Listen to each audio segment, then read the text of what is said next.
Assalamualaikum warahmatullahi wabarakatuh. Salam sejahtera untuk kita semua. Nama saya Nani Nur Alfia, NIM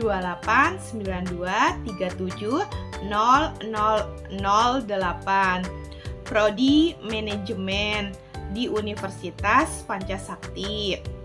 Dosen pengampun Bapak Mulyono, SHMH. Di sini saya ingin mempresentasikan atau menjelaskan tentang perekonomian Indonesia, yaitu demokrasi di Indonesia. Pengertian demokrasi. Demokrasi adalah bentuk pemerintahan yang semua warga negaranya memiliki hak setara dalam pengambilan keputusan yang dapat mengubah hidup mereka. Demokrasi mengizinkan warga negara berpartisipasi baik secara langsung atau melalui perwakilan dalam perumusan, pengembangan, dan pembuatan hukum. Demokrasi mencakup kondisi sosial, ekonomi, dan budaya yang memungkinkan adanya praktik kebebasan politik secara bebas dan setara. Kata ini berasal dari bahasa Yunani, demokratia, kekuasaan rakyat, yang berbentuk dari demos yang artinya rakyat dan kratos yang artinya kekuatan atau kekuasaan pada abad ke-55 Masehi untuk menyebut sistem politik di negara kota Yunani. Salah satunya Athena. Kata ini merupakan antonim dari aristokratik, kekuasaan yang elit. Jenis-jenis demokrasi terbagi menjadi dua bagian. Yang pertama, demokrasi menurut cara aspirasi rakyat. Yang kedua, demokrasi berdasarkan prinsip ideologi. Yang pertama, demokrasi menurut cara aspirasi rakyat ada dua. Demokrasi langsung merupakan sistem demokrasi yang memberikan kesempatan kepada seluruh warga negaranya dalam permusyawaratan saat menentukan arah kebijakan umum dan negara atau undang-undang. Yang kedua, demokrasi tidak langsung merupakan sistem demokrasi yang dijalankan menggunakan sistem perwakilan. Demokrasi berdasarkan prinsip ideologi. Yang pertama, demokrasi liberal merupakan kebebasan individu yang lebih ditekankan dan mengabaikan kepentingan umum. Yang kedua, demokrasi rakyat merupakan demokrasi yang didasarkan pada paham sosialisme dan komunisme dan lebih mengutamakan kepentingan umum atau negara.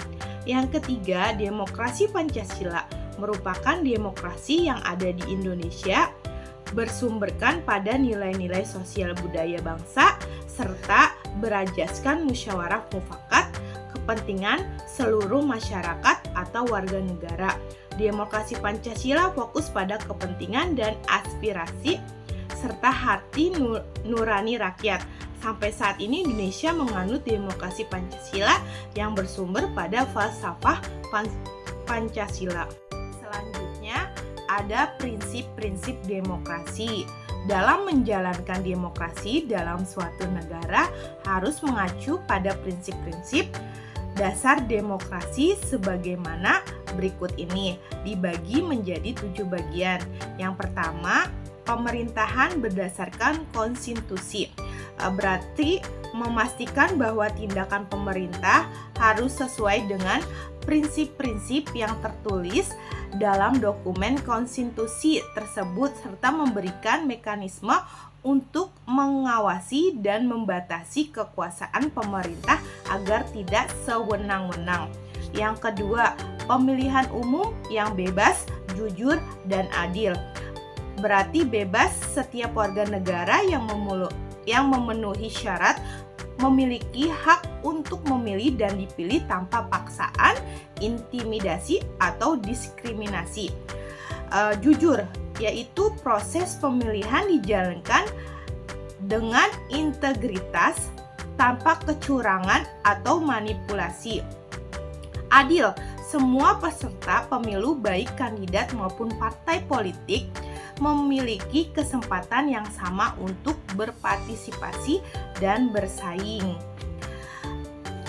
Yang ketiga, adanya jaminan hak asasi manusia, yaitu untuk kebebasan berpendapat dan berekspresi, hak untuk memilih dan dipilih, kebebasan berkumpul dan berorganisasi, hak atas keadilan dan perlindungan hukum, hak atas kehidupan pribadi dan kebebasan dari diskriminasi.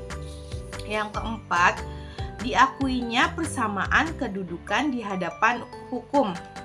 Berarti bahwa setiap warga negara tanpa memandang latar belakang sosial, ekonomi, politik, ras, agama, gender, atau status lainnya memiliki hak yang sama di depan hukum. Yang kelima, terciptanya peradilan yang bebas dan tidak memihak. Berarti bahwa setiap peradilan beroperasi secara independen dan tidak dipengaruhi oleh tekanan politik, ekonomi, ataupun sosial. Yang keenam, dijaminnya kebebasan berserikat dan mengeluarkan pendapat. Berarti bahwa setiap orang memiliki hak untuk bergabung dan berkelompok atau berorganisasi atau serikat pekerja, serta hak untuk menyuarakan pendapat atau takut akan pembalasan atau penindasan. Yang ketujuh, kebebasan pers, berarti bahwa media massa seperti surat kabar, majalah, radio, media sosial memiliki hak untuk melaporkan berita, menyuarakan pendapat, dan menyebarkan informasi tanpa takut akan sensor, intimidasi, dan pembalasan dari pemerintah atau pihak lain. Selanjutnya ada unsur-unsur demokrasi, yaitu dibagi menjadi 5 bagian. Yang pertama, partisipasi masyarakat dalam kehidupan bernegara. Yang kedua, kebebasan. Yang ketiga, supremasi hukum atau daulat hukum. Yang keempat, pengakuan akan kesamaan warga negara.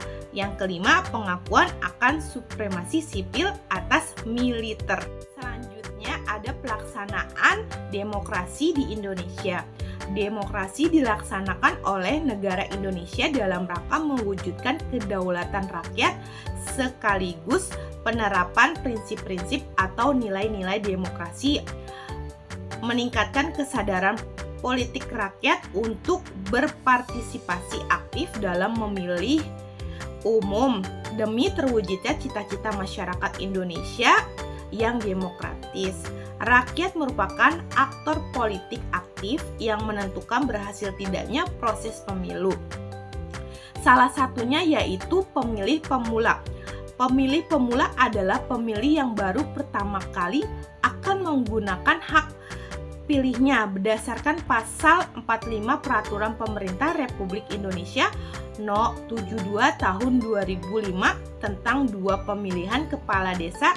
Pilkades adalah penduduk desa warga negara Republik Indonesia yang pada hari pemungutan suara pemilihan kepada desa sudah berumur 17 tahun atau sudah pernah menikah, mempunyai hak memilih.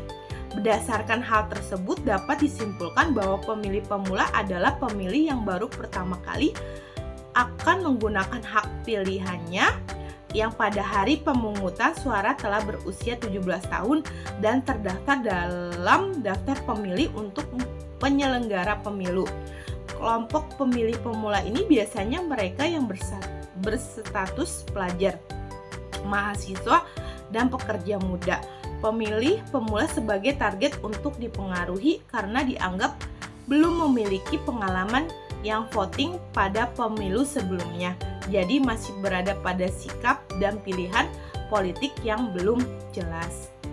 Sekian presentasi dari saya. Kurang lebihnya mohon maaf. Wassalamualaikum warahmatullahi wabarakatuh.